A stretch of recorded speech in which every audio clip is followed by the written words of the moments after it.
Hey to all, welcome to our forum discussion on the prevalence of mental health issues in educational settings. I'm Katharene, your moderator for today, and it's my honor to introduce you to a distinguished panel. We have Ms. Parimala, a secondary school teacher, Mr. William, a university lecturer, Mr. Chan, professor of education expert on the national education system, Ms. Evonne, an education policy analyst, and last but not least, Mr. Pary, a psychologist and expert in student well-being. Our topic for today, prevalence of mental health issues in educational settings, is an extremely important topic currently due to the growing number of our youth experiencing mental health issues.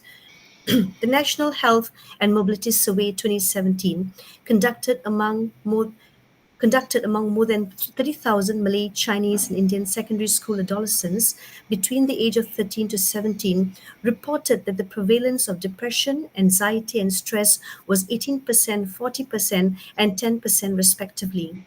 More alarming is the statistics provided by the National Center of Excellence for Mental Health that there are some 424,000 children who are facing mental health problems in Malaysia. Hence, mental health issue has become very significant in Malaysia. It's also noteworthy at this juncture to share that amongst the United Nations Sustainable Development Goals is achieving good health and well-being for all at all ages.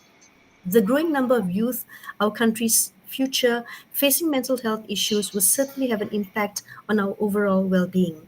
Having said that, the preparedness of our education ecosystem in dealing with mental health issues is a major concern. Hence, the importance of the topic of discussion today, and I'm sure that our panel here will be able to share some insight into the issues of concern and the preparedness of our education system in dealing with mental health issues amongst our youth. Let's start with the panelist, Ms. Parimala, a senior teacher in a secondary school. Ms. Parimala, could you please share with us how schools are addressing mental health issues among their students? Are there significant resources or support systems available in schools to assist students who are struggling with mental health issues? And finally, are the teachers trained to recognize the signs of mental health issues among students? To you, Perry. Good evening, moderator and my fellow panelists. In our school, we have been focusing on integrating mental health education into our curriculum.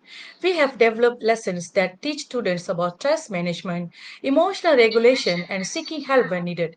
It's been really rewarding to see students engage with these topics and develop skills to navigate their emotions. In addition, many schools now have counseling services staffed by trained professionals, such as school psychologists, counselors, or social workers. These professionals offer individual counseling, group therapy, crisis intervention, and support for students experiencing mental health challenges. Other than that, peer support can be incredibly powerful in creating a supportive and inclusive school environment. In our school, we have been focusing on creating spaces for mindfulness and relaxation. We have introduced mindfulness activities during homeroom periods and have designated wellness rooms where students can go to de-stress and recharge. It's been great to see students embracing these opportunities for self-care. Schools work to create a positive and supportive school climate where students feel safe, valued, and connected to their peers and teachers. Moreover, some schools conduct mental health screenings or assessment to identify students who may be at risk for mental health issues early on. Early intervention can help prevent problems from escalating and ensure students receive the support they need promptly. However, despite these efforts, there are still gaps in mental health support in many schools due to limited resources, stigma surrounding mental illness, and systematic barriers to accessing care. Some schools may lack sufficient funding to hire enough mental health professionals or offer comprehensive services, while others may face challenges in addressing cultural or language barriers that affect access to care for certain student populations. As for teacher training, while many educators receive some level of training in recognizing signs of mental health issues in students, the extent and quality of this training can vary. Some teachers may receive formal training as part of their professional development, while others may rely on informal observations and personal experience. Overall, while progress has been made in recent years, there is still work to be done to ensure that all students have access to the mental health support they need to thrive in school.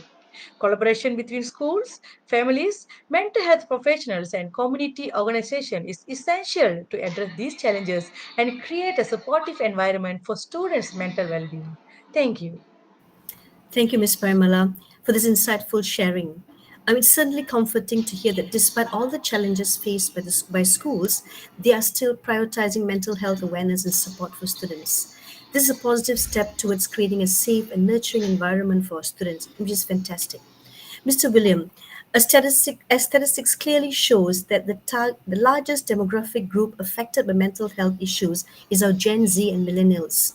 Kindly share with us how are the institutions of higher learning addressing mental health issues amongst university students, the strategies in place currently, and are your lecturers trained to recognize signs of mental health issues amongst your students? To you, William. Um, can, Good evening, moderator Kat and our panel members. Um, Thank you for inviting me to this forum discussion and for giving me the opportunity to talk about mental health issues in the university. Attending college can be a stressful time for many students. In addition to coping with academic pressure, some students have to deal with the stressful task of separation from their family, peer pressure, and the impact of social media. In this context, many college students experience the first onset of mental health. At the university where I serve, to address mental health issues among university students, a variety of strategies are implemented to support college students. The institutions promoted online counseling services through students' portals such as teletherapy and virtual counseling sessions to accommodate students who may prefer remote support or have difficulty accessing in-person services due to logistical barriers or stigma. Many universities offer counseling services that provide confidential support to students experiencing mental health challenges. These services may include individual counseling, group therapy, crisis interventions, and referrals to external mental health providers. Additionally, universities often offer mental health education and awareness programs to help students recognize signs of mental health problems, learn coping strategies, and access support resources. In this commentary, most mental health disorders have their origin in childhood, adolescence, or early childhood, around 50% of cases beginning before the age of 14 and 75% before the age of 24. When assessing college students, it is critical to determine the age of onset of current psychopathology. Mental health problems not only are common, but they often persist for several years. Lack of identifications and acknowledgements of mental health symptoms or lack of inadequate treatments are common problems in these populations. Thus, an early identifications and treatment of psychopathology and substance use disorder is critical because it affects the ultimate trajectory and sequelae of the disorder. Lecturers like me and faculty's members receive training or professional development opportunities to help them recognize signs of mental health issues in students. Many universities recognize the importance of training faculty's members to recognize signs of mental health issues, but there still be room for improvement in terms of the availability and effectiveness of such training programs. Therefore, health center and or counseling centers should develop an extensive referral system easily accessible for their students with severe mental illness or in need of higher level of care. It is critical that all providers coordinate care, such as the importance of including parents in the treatment, communicating with other providers, and employing of technology to increase the adherence. So it's conclude that by becoming familiar with the unique problems, correct characteristics of the developmental stage of environment college students are in, practitioners will be able to better serve them. Thank you. Thank you, William. A very interesting sharing. It's evident that mental health issues are prevalent in our educational institutions and that they are aware of its importance and there are clear strategies in place to address these issues. There's one issue, though, that's always been the reason why students or individuals generally don't cry out for help: the fear of being judged, the stigma that was shared by William a short while ago, the fear of being looked down or even pushed aside by their peers, parents, the society at large. Mr. Pary, as a psychologist, what can you share with us about this issue?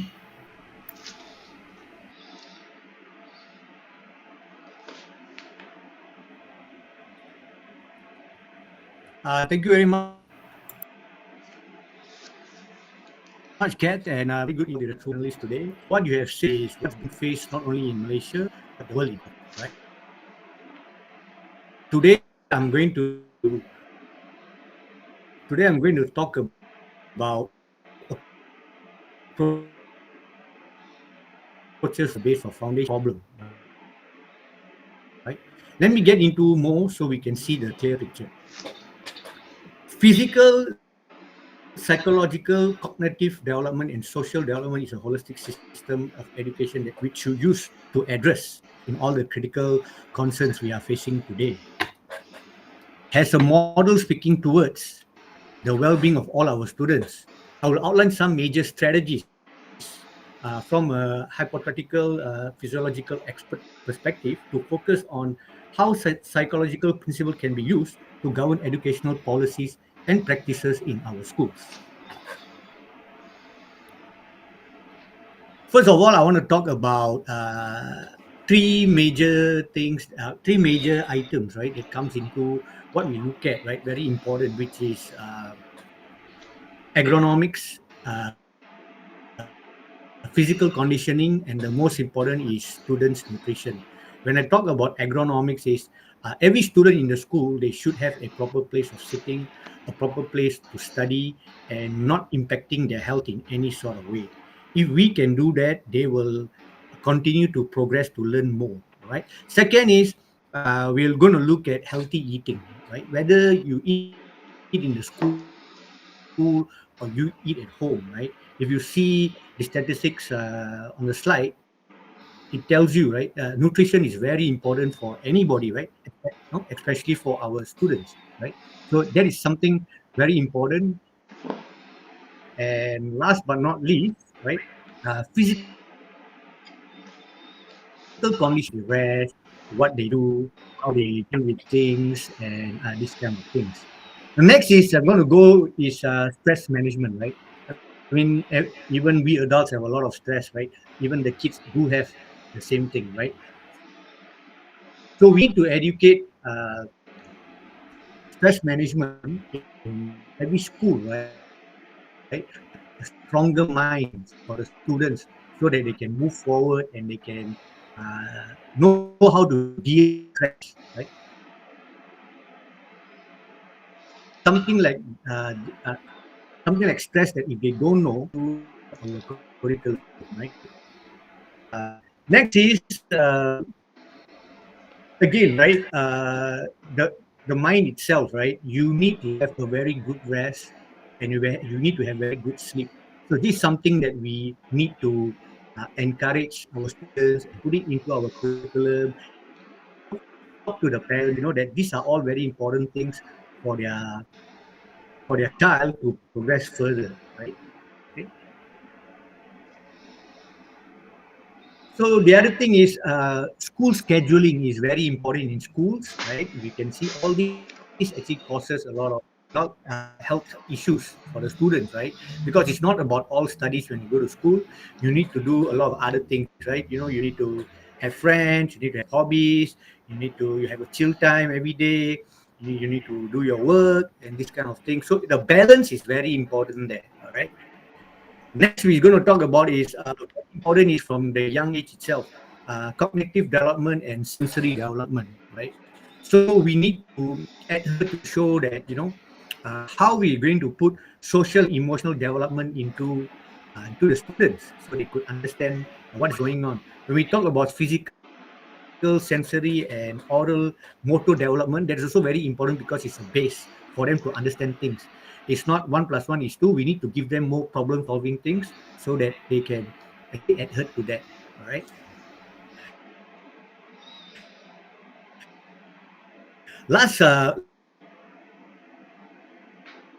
least, managing health and teaching the students or the teachers about health, right? We also have to look at adolescent development in the sense of puberty, right? Okay, girl and guys, they go through that age, so we need to have a program, or we need to have a process where they can go through it, because some children they're not comfortable talking to our parents, and they want to talk to someone they are close to, right? So we need to provide this kind of program or room for them to go in and understand what is it going on and why it's is very important, right, in their progression of as a student, right? Okay. So for a transformation to take place and addressing all these issue of mental health issue we are facing, we need to use a holistic approach. It is very important for all teachers, parents, healthcare professionals, educators, not forgetting policymakers in our education system to collaborate, communicate, and come to a solid umbrella, one solid umbrella that can help the future students to strive to perfection in what they do. Is what is going to shape of all our students. All right. Our multidisciplinary engagement and effort can ensure that policies and practices are guided progress to a supportive and effective education system that can change the country itself, promoting enhanced mental health well-being for all of our students in our country. That is all I have. Thank you very much, Kat. Back to you. Thank you very much, Pary, for your sharing. Your proposed strategies are certainly pertinent for education system for it to be made robust. Mr. Chan, to you now. You're the expert on the national education system. We've heard about coming up with a platform that is robust. I've talked about breaking out the stigma and coming up with an umbrella set with strict policies and procedures on how to deal with mental health issues. We have looked at how schools under the MOH and the institutions of higher learning have dealt with these issues. The question for you would be, is our education system ready and able to cope with the increased number of students with mental health issues in Malaysia? To you, Mr. Chan. Okay, good evening, esteemed moderator, fellow panelists, and valued audience. The urgency of mental health challenges among our youth, exacerbated by recent global events, cannot be overstated. Our educational system's traditional focus on academic excellence must evolve to include mental and emotional well-being. This evolution includes not just policy reform, but the cultural shift towards understanding and supporting mental health at every educational levels. And next, our current infrastructure, marked by a significant knowledge and resource gap, demands immediate attention. This encompasses enhancing educator trainings, integrating mental health awareness into the curriculum, and leveraging technology to provide accessible mental health resources. Next, effective policy implementation is pivotal. This means embedding mental health education within national education acts, ensuring these initiatives are not peripheral but a core aspect of educational ethos. Educator professional development programs must be prioritized, offering ongoing training in mental health literacy and intervention strategies. The role of educators extends beyond teaching. They are the frontline observers of students' well-being. Equipping them with the skills for early intervention and support is crucial. This involves not only professional development, but also establishing a support network for educators themselves. Collaborating with parents, community leaders, and mental health professionals enriches our strategy, creating a comprehensive support system. Digital platforms and online resources offer innovative ways to extend this support, providing students with immediate access to help and the information. Our approach must be data-driven, utilizing research and feedback to tailor interventions and measure effectiveness. This continuous evaluation allows for adaptable strategies that meet evolving needs. The engaging of the entire educational community is essential in fostering an environment that values mental resilience as much as academic success. Reflecting on the transformative power of education, our goal transcends academic achievement.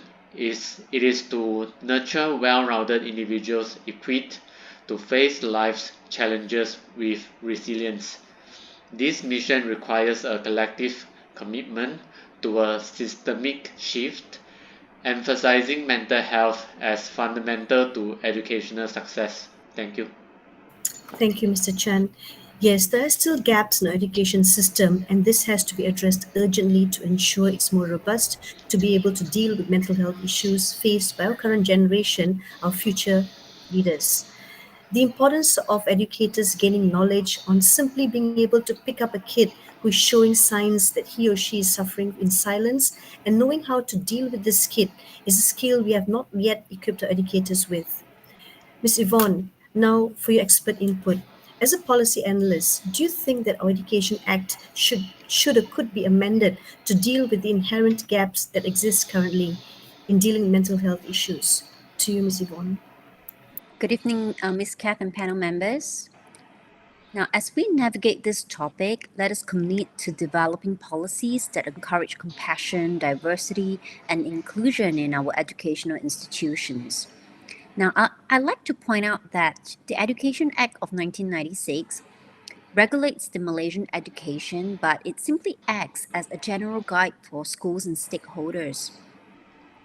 In 2015, the Ministry of Health performed a survey on teenagers aged 13 to 17, now revealing alarming mental health issues. Now, according to this 2020 publication, as you can see, 10% of them are stressed, 20% actually suffered from depression, and 40% experience anxiety. But this is just the beginning. Now, according to the latest data, there has been a spike in suicide thoughts among adolescents with 10% in 2020. That's up from 7.9% in 2012. Actual suicide attempts rose from 6.4 to 6.9%. Furthermore, in 2019, that was the COVID period, 2.3% of Malaysians aged 18 and above were diagnosed with depression. These statistics emphasize the need of tackling these mental health issues. Now, given these alarming figures, I'd like to provide a few suggestions for addressing mental health difficulties. Now, one important option is the development of a comprehensive mental health policy. This would be extremely beneficial in addressing and minimizing the issues we are facing. The policy should serve as the backbone for promoting resilience, early intervention, and reducing stigma within the educational community. To address mental health issues, schools should launch awareness campaigns, educate essential coping skills, and such as taking breaks from stress-inducing social media or discovering new interests. Now, furthermore, educational institutions can incorporate mental health education in the curricula to raise awareness, compassion, and acceptance. Adding to Chan's point, early intervention and treatment for mental health issues is critical. Counseling services should be freely available and private. This proactive approach has a huge impact on those with mental health issues because all this collaboration with specialists provides immediate and appropriate assistance. So in closing, let us all create policies, good policies for mental well-being in education. Thank you, Kath. Thank you very much, Yvonne. It's clear that much work is required before we can say that we are ready to face the challenges related to mental health issues among students, both in schools as well as institutions of higher learning. Thank you, the panel, our distinguished panel who've provided invaluable discussion and insights into the issue.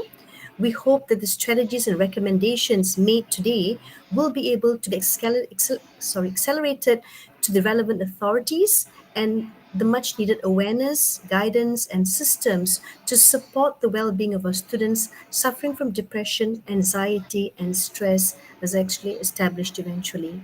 Your contribution is greatly appreciated. Thank you very much.